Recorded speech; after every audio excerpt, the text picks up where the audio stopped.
Okay, I want to do some quick video tips. If this doesn't help anybody else, it'll at least help me out because I forget these little things from time to time.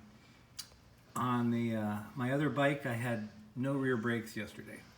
So I bled the brakes and still nothing. So I went and got a rebuild kit with over 5,000 miles.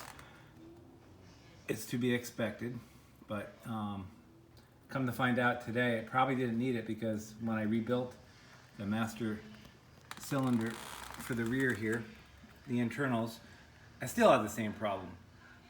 And so I had to go look online for a quick video, and it reminded me that in order to push the fluid properly, you need to adjust your pedal. Take this bolt all the way out so the pedal can go up and down as far as possible. When you do that, then it allows it to plunger there to push all the brake fluid.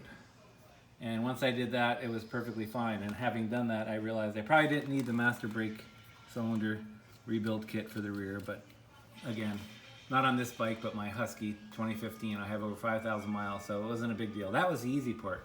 Forgetting that one little bit caused me a lot of grief and aggravation. So here's a quick video for anyone else that might have that same problem. It saves them time and trouble.